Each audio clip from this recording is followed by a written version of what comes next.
You know the storyline, right? The former training partner angle. Yep. You know who's got the edge. Can you help us, as somebody that's been in the room, like how much does that really matter? Like how practice went. It plays a part. I mean, it does play a part. If I'm being honest, here's the deal. Generally, the challenger or the guy that isn't holding the belt doesn't call for it unless he saw something that makes him believe that he has a shot, right? So when I say something like someone knows who won those goes, one of those guys know. And I think Usman separating himself from the training camp, distancing himself from those sessions, allowed for him to refresh his mind and forget about what happened if Gilbert got the best of him, or allows him to refresh and say, you know what, I was getting the best of Gilbert before. I need to maintain that over him. But one of those guys know who won those sparring sessions. So where does the edge lie? Is it strictly like psychological and mental, or is it tactical? Because like, hey, I know exactly what he does in this position. I know how what his go-to is. I think it's more of trying to get him to a position where you might have had more success. So if there's a position on the ground that Gilbert Burns had a lot of success in, he'll force that, try to get it back there. If Usman did a great job of taking him down with certain takedowns, he will attack that takedown first. Those are where the advantages will lie come Saturday night when they fight. Where and how good are you at getting to that position that will remind the guy, oh, I struggled with this before, to try to play a mental part on him. And Usman is nearing these like record-breaking levels, right? I mean, do you get the feel that he's underappreciated as a champion? I think Kamaru Usman is fantastic, and I think that the way that he is perceived in the world of mixed martial arts, and not only mixed martial arts but in sports, is a bit of a disservice, because the guy has not lost a fight since he's gotten here. He is a dominant champion, a guy that has shown on so many occasions that he can go and fight with anybody. I think that the fight with Colby Covington showed a different level of who Kamaru Usman is too, because that was difficult. He couldn't take him down. He fought where he was uncomfortable for 23 minutes and finished a very tough Colby Covington. Kamaru Usman is underappreciated, if that's even a thing, when you've won and defended the belt in the fashion that he has to this point. Yeah. As dominant as he has been, I am curious, so this is why I'm so intrigued by this fight. Is Burns like the perfect stylistic matchup to potentially beat him? And that's why I think this is so amazing to everyone. Anyone in the know, anyone that has any knowledge of fighting understands that this is the toughest fight for Kamaru Usman. Not only because of the shared time in the gym, but also because of the way Gilbert Burns fights. I mean, the guy's fast. He has unbelievable knockout power, second to none jiu-jitsu, and just a confidence about him right now. It's going to be very difficult for anyone to figure out.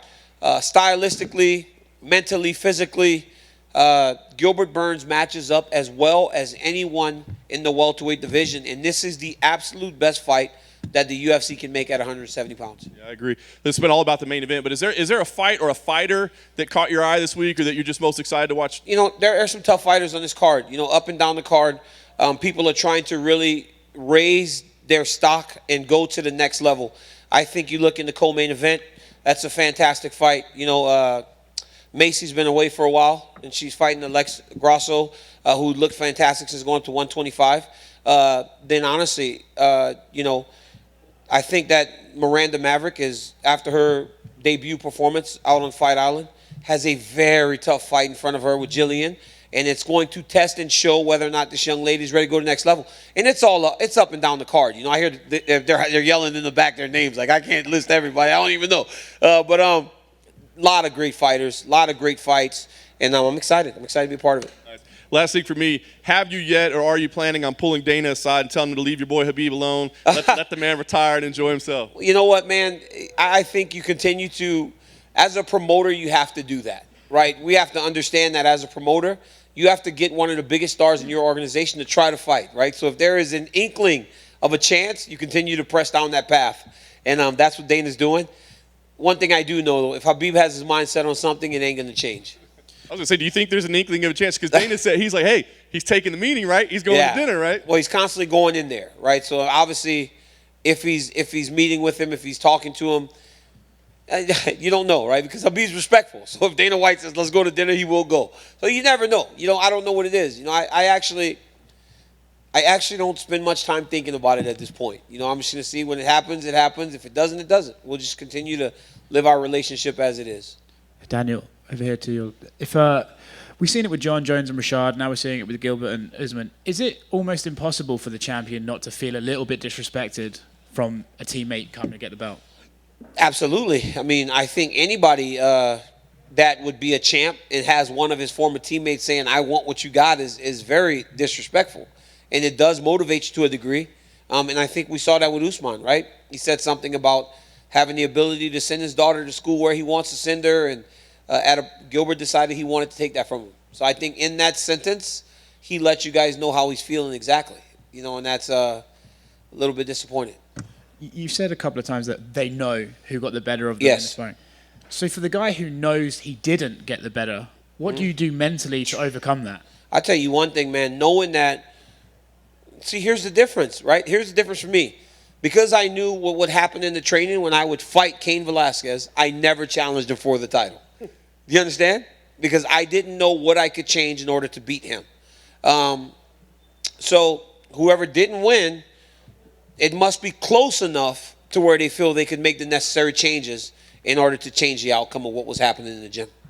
Just to get your reaction on a couple of things Dana said, they're looking at Leon Edwards versus Colby Covington now. Yep, that's great. You're just interested in your thoughts on that fight and how you would see that one going. That's an absolutely great fight.